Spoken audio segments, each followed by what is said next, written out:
and the topic is motion of a charged particle under crossed electric and magnetic field. Consider this is a uniform magnetic field. In this uniform magnetic field, there is a charge entering into it. When the charge which is entering and there is a velocity, and usually the velocity is perpendicular to the magnetic field. Here the velocity is not perpendicular to the magnetic field, the velocity is somewhere direction. Therefore, the velocity is not perpendicular means there is a parallel velocity and perpendicular velocities are there. The perpendicular velocity means the motion of the charged particle is circular, and the velocity is parallel means it is a helical path. So, in between the helical path, the circular path we call, so it is known as a pitch. Here, the Lorentz force on the charged particle moving in a uniform magnetic field can be balanced by Coulomb's force by proper arrangement of electric and magnetic field. So next we will discuss about how we can balance the two forces. Suppose if you take this is a magnetic field and Lorentz force is there means both are in a perpendicular direction. And suppose if you take this is a electric field and Coulomb's forces along the direction of the electric field. So this is a B vector, that is a magnetic field, and this is a electric field. In this view we can see the magnetic field which is perpendicular to the paper. So the view is like that. The cross represents only the uniform magnetic field.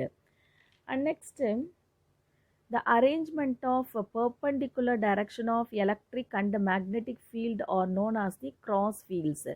This is known as the parallel plate capacitor, and one is positive charge, another one is negative charge, and in between the uniform magnetic field is there. The direction is downwards. Here there is a electric force which is acting downwards, that is EQ, and the Lorentz force is acting in the upward direction, that is QVB. Now this plus Q entering into the electric field which are acting downwards, therefore the total force F is equal to EQ plus Q into V into B. The two forces balance each other, therefore Q V naught B equal to EQ, therefore V naught equal to E by B. And next, from this we can understand that for a given magnitude of E field and B field, the forces act only on the particle moving with a particular speed V naught equal to E by B. This speed is independent of mass and charges. And by proper choice of electric and magnetic field, the particle with particular speed can be selected. Such the arrangement of field is known as the velocity selector. And next topic is cyclotron. A cyclotron is a device used to accelerate the charged particles to gain large kinetic energy. It is also called as a high energy accelerator. It was invented by Lorentz and Livingston in the year of 1934. And next we will discuss about the principle. When a charged particle moves normal to the magnetic field, it experiences magnetic Lorentz force. Suppose if you take the uniform magnetic field, the charge entering into that field, and there is a velocity, the velocity and then magnetic field which are in right angle triangle, and there is a force is experienced due to the Lorentz force. This Lorentz force acting perpendicular to both magnetic field and velocity. And next we will discuss about construction. Here we can take two semicircular metallic conductor, and this two containers we call, so it is known as a Ds. The first one is D1 and D2. And next, the particles are allowed to move in between two semicircular metal containers called Ds.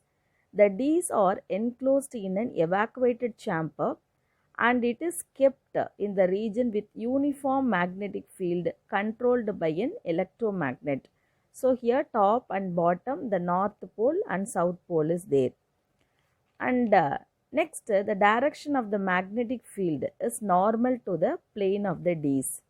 The two Ds are kept separated with a gap, and the source S is placed at the center of the gap between the Ds. The Ds are connected to a high frequency alternating potential difference. So when we have to connect the alternating potential difference, the polarity is changed alternatively. Once it is plus in one cycle, and the next cycle the polarity is changed as minus. And the Ds are connected to the high frequency, and every cycle the plus and minus potential is changed. And next the working of the cyclotron. This diagram is a side view of the cyclotron. Here D1, D2 is there. Here S source is there. The S source which is accelerated towards D1 at the first cycle, and then it reaches the gap. Then again it goes towards D2, so that the ion ejected from the source S is positively charged. It accelerated towards a D1 which has negative potential at that time, that is D1 is negative potential. Since the magnetic field is normal to the plane of the Ds, the ion undergoes a circular path by Lorentz force. After one semicircular path in D1, the ion reaches the gap. At this time, the polarities of Ds are reversed, so that the ion is now accelerated towards D2 with a greater velocity. For this circular motion, the centripetal force of charged particle, that is Q, is provided by the Lorentz force. Centripetal force means that is mv square by r equal to qvb, the magnitude of Lorentz force. So that we can calculate r value. Therefore, mv square by qvb equal to r. Vv cancel. We can get r equal to mv by qb.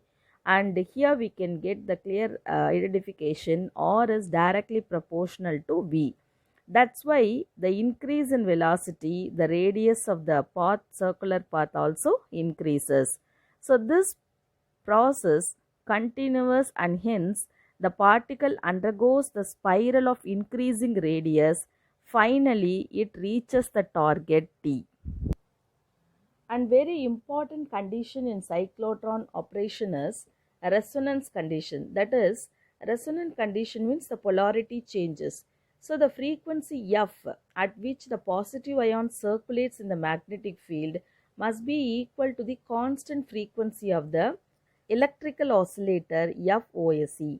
Therefore, mv square by r equal to qvb, mv by r equal to qb, therefore v equal to qbr by m. And velocity equal to distance by time, therefore time equal to distance by velocity. Therefore, T equal to 2 pi r divided by bqr by m. The m is go in the numerator, r cancel. We can get T equal to 2 pi m by bq. T is nothing but it is known as time period. And next we will calculate the frequency. The reciprocal of time period is known as the frequency, that is bq by 2 pi m. Therefore, the frequency equal to bq by 2 pi m. And next, kinetic energy equal to half mv square. Therefore, half into m into v square value, that is q square b square r square by m square.